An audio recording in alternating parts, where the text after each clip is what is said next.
سەبارەت بە پشتگیرمی کوردستان لە بودجە کە لە ماوەی ڕابردوودا مشتومڕێکی زۆری لەسەر بووە بە تایبەتی ئەوەی کە حکوومەتی عێراق پێوەی پابەند نابێت ناردنی ماف و شایستە داراییەکانی خەڵکیێرمی کوردستانەوە پێشێلکردنی و ڕێککەوتنانەیە لەگەڵ هەرێمی کوردستان هەیەی دوێنێ وەزیری تەندروستیش لەگەڵ سەرۆکوەزیرانی عێراق کۆبەتەوە سەبارەت بە کۆمەڵێک پرسی تایبەت بە تایبەتی کە پرسی تەندروستی باسکراوە قرارە لە بودجێ حاکمەدا نەمێنێت کۆمەڵێک پرسی دیکە هەیە سەبارەت بە ڕێککەوتنەکانی نێوان هەولێر و بەغدا من لەگەڵ میوانەکەم زیاتر قسە دەکەم لەم بارەوە بەڕێز محەممەد سعدەدین ئیلخانی ئەندامی پێشووی لیژنەی دارایی پەرلەمانی کوردستان لێرە لەگەڵمان زۆر بەخێر بێ.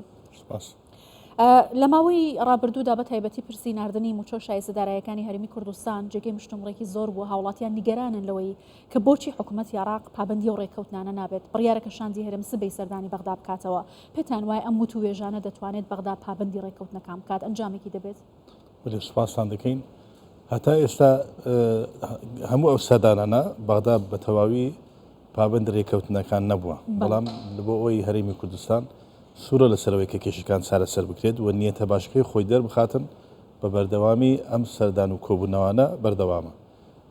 خۆی ئەمە دەتوانی بنێن لە سەرەتای دروستبوونی دەوڵەتی عێراقی ئەو کێشەیە هەیە بە تایبەتی لە پاش 2023 لەبەر ئەوەی هێزە سیاسی عێراقیەکان سەرکاری کاروبارەکەیان ناوخۆیان بوون بەڵام بینیمان پاشماوەیەک هەمان ئەو عەقڵێتی سیاسی حکومی عێراق دەکاتن و بە هەمان بەرنامە بینیمان ئەو کێشە ئابووریە و داراییان بۆ هەرێمی کوردستان دروست کرد لە نزیکەی 10 ساڵە ئەمە ئەم کێشەیەمان لەگەڵ بەغدا بەردەوامە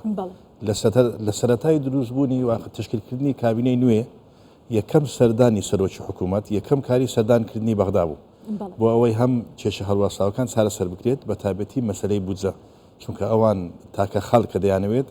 هەرێمی کوردستانی تێک بدەن یاخود لاوازکەن یاخود مەرامە سیاسیەکان جێبەجێ بکەن بڕینی بەشە بودجەی هەرێمی کوردستان بوو و لە سەرەتای دەستپێکردنی ئەم کابینەیە و دوو کابینە پێش ئێستا بەغدا بەڵێنی ئەوەیدا کە کێشە داراییەکان چارەسەر بکاتن و موچەی خەڵک تێکەڵ نەکات بەڵام ئەمە خەریکە ئەمە دەچینە هەڵبژاردنەکەی دیکە و کاری ئەو کابینەیە تەواو دەبیت هەتا ئێستا بەغدا پابەند نەبووە سەرڕای ئەوەی بە زۆرێک لە جۆرەکان حکوومەتی هەرێم بە ئەو لێ تێکدیشتن و ئەو ڕێککەوتنانە لەگەر حکوومەتی بەغدا تا ڕادەیەک توانیوە ئەو شێت چارەسەر بکاتن ئەوەی کە بینیمان 2000 ئیتفاقیان کردبوو کە ماگانە 700 ملیار دینار وەکو قەرز بنێردێت تاوەکو کێشەکە چارەسەر دەکرێت بە شەبوزی هەرێم دەنێرن باشە کاتێککە یاسایەک دەردەکرێت لە پەرلەمانەوە دەنگی لەسەر دەدرێت لە ڕۆژنامەی فەرمی بڵاو دەکرێتەوە کەواتە دەبێت وەکو خۆی جێبەجێ بکرێت ئایا لە ڕووی یاساییەوە هەرێمی کوردستان دەتوانێت چ ڕێکارێک بگرێتە بەر لە کاتێکدا کە دادگای فدراڵی پاڵپشتی هەڵوێستەکانی حکوومەتی عێراق دەکات دژ بە هەرێمی کوردستان کۆمەڵێک لایەن کۆبوونەتەوە کە چی لە بەرژەوەندی هەرێمی کوردستاندا هەبێت ڕێگری لێ دەکەن؟ بەڵێ پێشتر ئەوان باسی ئەویان دەکرد کە هەرێمی کوردستان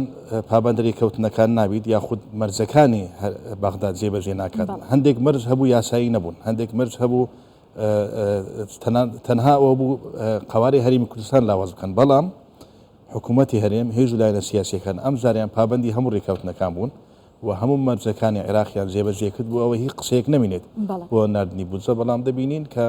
حکوومەتی عێراق سوورە لەسەر ئەوەی ئێمە کێشەمان لەگەر کەسەکان نییە هەتا ئێستا هەموو سەرۆک وەزیرەکان گۆرانکاری بەسەر دێتن بەڵام لایەنە سیاسیەکان هەمان لایەنی سیاسین گرفتێکی سیاسی هەیە ئەوان ڕێگری لە هەموو ئەو شتە ئەرێنیان دەکەن بۆ هەرێمی کوردستانە بە تایبەتی ئەو سیستەمە ئیداریە ئێستا هەرێمی کوردستان هەموو ئەو کەسانی کە کابینەی تشکیل دەکەن یەکەم قسەیان لەگەر هێز و سیاسی عێراقیەکان و لەگەر سیستەمی سیاسی هەرێمی کوردستان ئەوەیە دەڵێن ئێمە دڵنیاتان دەکەینەوە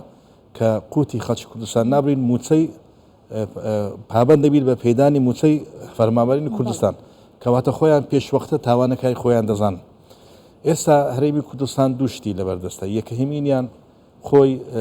لە چوارچێوەی یاسایی چارەیەک بدۆزیتەوە بۆ ئەوەی ڕێگری لەو ئەو جۆرە مامەڵەیە ناتەندروستی بەغدا بکاتن دوو هەمینی شاز پێویستە ئەمە هەڵوێستێکی سیاسی یەکگرتومان هەبیتن یەکگرتنی هێزە سیاسی کوردستانەکان لێرە و لە عێراق ئەوە زۆر گرنگە بەڵام دەبینین زۆربەی هێز و لایەنە سیاسیەکان ئەوانەیە کە شەریکیشن لەگەڵ ئێستا لە حکوومەت هاوکاری سەرۆک وەزیران و حکوومەت نابن بۆ ئەوەی ئەم کێشانە لەگەڵ بەغدا چارەسەر بکرێتن ئێستا یەک لەو خاڵانە ئەوانەی کە باس دەکرێتن داواکاریەکەشیان پێشکەش کردبوو کە بۆ نمونە موچە بە شێوازێکی مباشر لە بەغداوە چارەسەر بکرێت بە تێوانینی ئەوان بەم جۆرە دەتوانن کێشەکە چارەسەر بکەن یاخود بەم ڕێگایە دەتوانن خەڵکی کوردستان وا لێ بکەن کە ئەوان خەمخۆری موچەخۆرن خەڵکی کوردستان کە ئەمە پێچەوانی سیستەمی ئیداریە چونکە هەرێمی کوردستان لە دەستوری عێراق تەسبیت کراوە و ئەو سیستەمێکی ئیداری جیاوازە هەرێمی کوردستان ناتوانیت بڵێت من موچەی بەسڕ دەدەم یاخود من فەرمانبەرێک لە بەسرە دادەمەژرێنم حکوومەتی عێراق و هەر ئیدارەیەک لە عێراق ناتوانێت بڵێت من دەتوانم موچەی فەرمانبەرانە عێراق دەم چونکە ئەو سیستەمە ئیداریە لە بنچەتری سیستەمی ئیداری حکوومەتی هەرێمی کوردستان زۆر باشە لە دوایین سەردانیاندا بۆ بەغدا شاندی هەرێمی کوردستان هاتنەوە لە کۆنفرانسێکی ڕۆژنامانیدا بە شەفافیت باسییان لە وردەکاری کۆبوونەوەکانی نێوانیان لەگەڵ لایەنە جیازەکانی حکوومەتی عێراق کرد حکوومەتی هەرێمە سەر شەفافانە سەرجەم خاڵەکانی جێبەجێ کردووە بەڵام ئەم ڕێگریانە هەر بەرداون پێتان وایە هەوڵێک هەیە کە ئەم بابەتی موچە و ناردنی بودجەی هەرێمی کوردستان بە سیاسی بکرێت ئایا هیچ لایەنێکی دیکە تەدەخلی ئەم بابەتە دەکات لە عێراقدا بەڵێ هەندێک لایەنی سیاسی کوردستانی و هەندێک لایەنی سیاسی ناوخۆی کوردستانی بوویتە هۆکار بۆ ئەم مەبەستە ئەوان هەموو ڕێگایەک ینی هەموو ڕێگایەک تەجروبە دەکەن بۆ ئەوەی بتوان چۆن هەدەفەکانی خۆیان جێبەجێ بکەن لەبەر ئەوەی کە موچەی فەرمانبەران دەکرێتە ئالەتێک یاخود دەکرێتە هەنجەتێک بۆ ئەوەی حکوومەتی هەرێمی کوردستانی پێی لاواز بکرێتن و یاخود خاڵێک بیتن ڕەخنەی پێ بژێرێت ئەوان ئەم ڕێگە چاریان هەڵبژاردووە بۆیە لە زۆر جێ مەسەرەن باسی وردبینی دەکەن باسی تەدقیقات دەکەن باسی هەندێک عقودا دەکەن کە لەگەر کۆمپانیەکان کراوە باسی شێوازی مامەڵەکردنی نێوان هەرێمی و بەغدا دەکەن ئەم جۆرە کێشانە کە لە هەرێمی کوردستان ڕوودا هەیە بۆ نمونە لە پارێزگاکانی دیکە نییە و هەتا ئێستا ئەو کێشەیە کە نێوان حکوومەتی عێراق و حکوومەتی کوردستان هەیە مەسەلەی گەندەلی نییە هەتا ئێستا هێزە سیاسی عێراقیەکان و حکوومەتی عێراق و پەرلەمانی عێراق نەیتوانیوە بڵێتن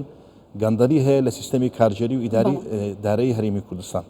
و هەتا ئێستا نەیانتوانیوە بڵێن ئەو پارانە کە تەرخان کرایەنە بۆ جێگایەک یاخود بۆ دامازراوەیەک لە هەرێمی کوردستان ئەو پارە ناگاتە جێگای خۆی تەنها شێوازی مامەڵەکردن بەڵام هەتا ئێستا نەمان بینیوە پارێزگارێک بڵێتن بە حکوومەتی عێراق بڵێ لەبەر ئەم هۆکارانە تۆ بۆ موچەی فەرمانبەرانی پارێزگایەکە من نادێت عێراق پابندە بە پەیدانی موچەی فەرمانبەری هەموو پارێزگاری هەموو فەرمانبەکانی خۆی تەنها کێشەی لەگە هەرێمی کوردستان هەیە دەیوێت بەو ڕێگایە قواری هەرێمی کوردستان لاواز بکات ئەو سیستەمە کارژێری تۆکمەیە و ڕێکوپێکی هەرێمی کوردستان بە ڕێگەی نەدانی موچەی فەرمانبەران تێک بداتن و کێشەشی سیاسی دروست بکرێت لە هەرێمی کوردستان بەڵام هەتا ئێستا ئەمە ڕووی نەداوە و ڕوونات بەڵێ بەڕێز محەممەد سعدەدین ئیرخانی ئەندامی پێشووی لیژنەی دارایی پەرلەمانی کوردستان زۆر سپاس لەگەڵمان زۆر سپاس.